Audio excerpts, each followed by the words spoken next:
د سږ کال د سرطان په 28مه نیټه د هند جمهور رئیس جلالت مآب ډاکټر ذاکر حسین د شوروي اتحاد له سفر څخه هند ته د بیرته ستنېدو په لاره کې یو لنډ توقف په کابل کې وکړ او دا هم د نوموړي جلالت مآب الوتکه ده چې د کابل هوایي میدان ته راورسېده. معظم ټولواک همایوني اعلیحضرت د جلالت مآب ډاکټر ذاکر حسین د هرکلي دپاره د الوتکې خواته تشریف یووړ. په دې سفر کې د هند د جمهور رئیس د کورنۍ ځینې غړي هم ورسره دي او اعلیحضرت شادخت بلقیس هم په دې هرکلي کې برخه واخیسته. همایوني اعلیحضرت په افغاني پایتخت کې د هند جمهور رئیس ته راغلی وویل او حاضر کسان یې دوی ته معرفي کړل. ښاغلی صدر اعظم، قاضي القضات، د ولسي جرګې رئیس، د سلطنتي دربار وزیر، د مشرانو د جرګې رئیس، د صدارت عظما لومړی مرستیال، د ملکي هوایي ریاست مشر. د دواړو دوستو هېوادو ستر مشران په مخصوص پایانداز باندې هغه لوژ ته ورغلل چې له هغه څخه د احترام د ګارډ سلام مني او په دې وخت کې د افغانستان شاهي سلام او د هند ملي سرود وغږول شو.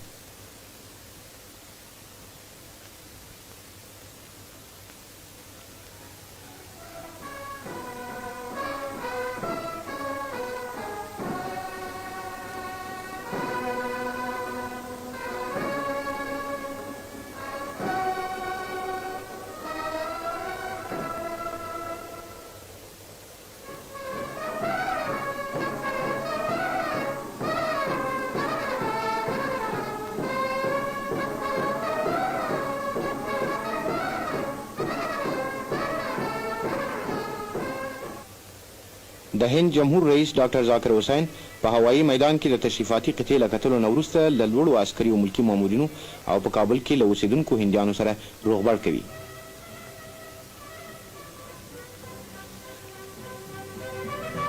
معظم ټولواک او د شاهانه ذات ګران میلمه له هوایي میدان څخه مستقیما سلطنتي قصر ته تشریف یووړ.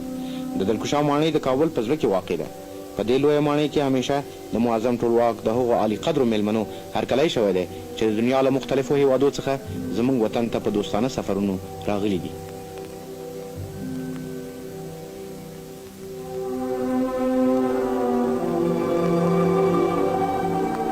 په دې سلسله کې دا د نن د دې ماڼۍ غېږ د هند د جمهور رئیس هرکلي ته پرانیستې ده چې د هغې په لوی تالار کې ډاکټر ذاکر حسین کابل ته له رسېدو پس سمدستي له همایوني اعلیحضرت سره دوستانه ملاقات او خبرې وکړي.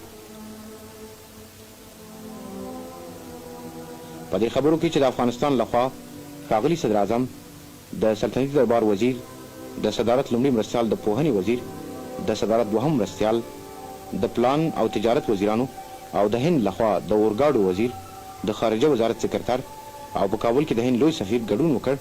د دواړو هیوادو د علاقې وړ مسلو، بینالمللي حالاتو او د افغانستان او هند ترمنځ د روابطو په هکله په دوستانه فضا کې لنډې خبرې وشوې.